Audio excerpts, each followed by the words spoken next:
Hello students, I am Dr. Chanchal. I am CSIR UGC NET qualified in mathematics. I am filled in mathematics and PhD in computer science. I am having 27 years teaching experience and today I am here to teach you the transportation problem. What is transportation problem? As by name, आपके mind में आ रहा होगा कि transport करना है. क्या transport करना है हमने? हमारे पास कुछ सामान है, सपोज एक फैक्ट्री में कुछ प्रोडक्शन हो रही है, तो हम एक ट्रक सामान को ट्रांसपोर्ट करना है कहीं और दूसरे वेयर हाउस में या दूसरी जगह पे हमने ट्रांसपोर्ट करना है. तो एक जगह से दूसरी जगह ट्रांसपोर्ट करने में कितना खर्च आता है, that is CIJ, that is cost.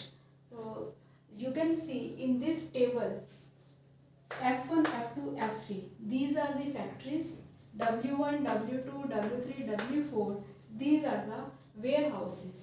तो फैक्ट्री से वेयर हाउस में हमने जो सामान है, कमोडिटीज़ हैं, उनको हमें ट्रांसपोर्ट करना है. तो आपको क्या गिवन होगा? आपको ये कॉस्ट गिवन होगी. ये 19, what is this 19, what is this 30, this 30 means F1 factory से W2 वेयर हाउस में सामान को ट्रांसपोर्ट करने के लिए पर यूनिट 30 रुपीज़ या 30 कॉस्ट आती है. And what is this 7, this is availability. F1 factory में 7 यूनिट्स 7 ट्रक सामान के अवेलेबल हैं और W1 वेयर हाउस को कितनी रिक्वायरमेंट है? 5 यूनिट्स, 5 ट्रक सामान की रिक्वायरमेंट है. तो हमारी प्रॉब्लम क्या है? प्रॉब्लम है कि हमने सभी फैक्ट्रीज से सभी वेयर हाउसेस को सामान ट्रांसपोर्ट करना है, लेकिन ट्रांसपोर्टेशन का रेट अलग अलग है.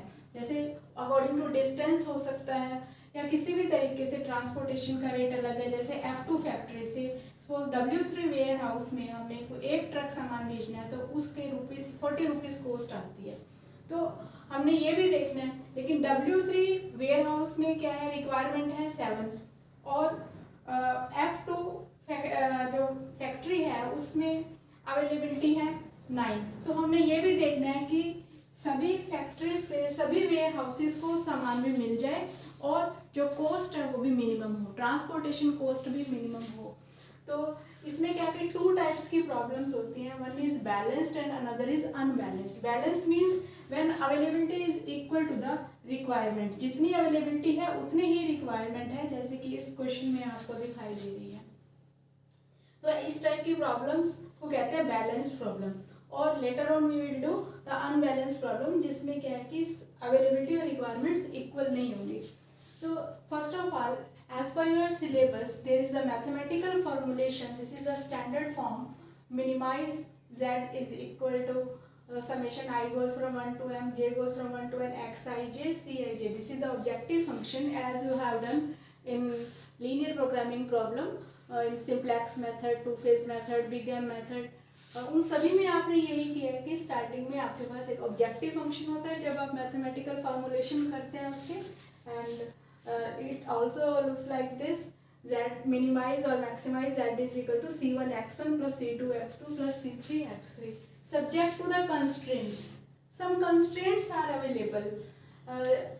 I want to remember you, जैसे आपने सिंप्लेक्स मेथड में किया होगा कि एक सपोज फैक्ट्री ही है, मैन्युफैक्चरिंग प्रॉब्लम ही ले लेते हैं कि जिसमें कुछ आइटम्स मैन्युफैक्चर हो रही हैं, सपोज टॉयज और सम डॉल्स, सम हैट्स. तो उसमें क्या है कि लेबर की रिक्वायरमेंट भी होती है, मशीन की रिक्वायरमेंट भी होती है. तो मशीन का कंस्ट्रेंट है कि कितने आवर्स तक मशीन अवेलेबल है, कितने आवर्स तक लेबर अवेलेबल है, कितना मनी, कैपिटल कंस्ट्रेंट है, मनी कंस्ट्रेंट है, कितना रुपीज़ उस पर खर्च आता है और कितने अवेलेबल है.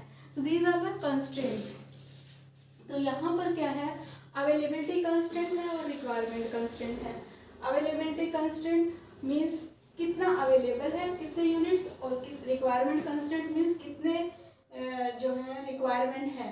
तो जनरल फॉर्म में, स्टैंडर्ड फॉर्म में इस तरह से लिखा जाता है: minimize z is equal to this subject to the constraints j goes from 1 to n, xij is equal to ai's. ai's are origins.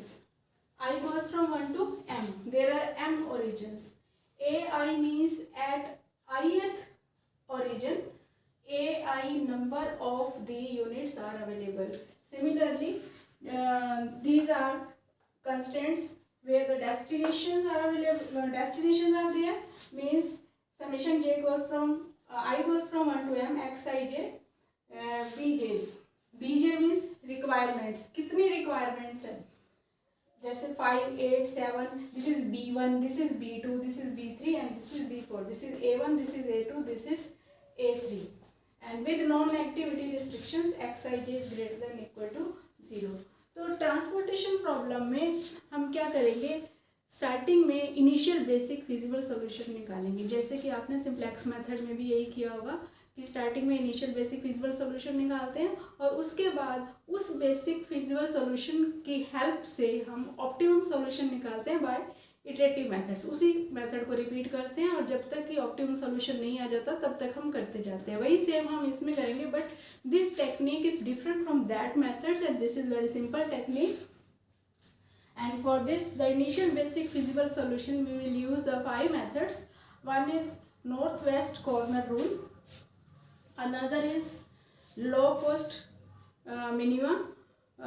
low cost method, and after that Vogel's approximation method, and 2 methods are there, row minima method and column minima method, जो कि कम use होते हैं लेकिन mainly use होंगे north west corner rule, least cost entry method और वोगल्स approximation, जो कि हम नेक्स्ट वीडियो में करते हैं. Thank you.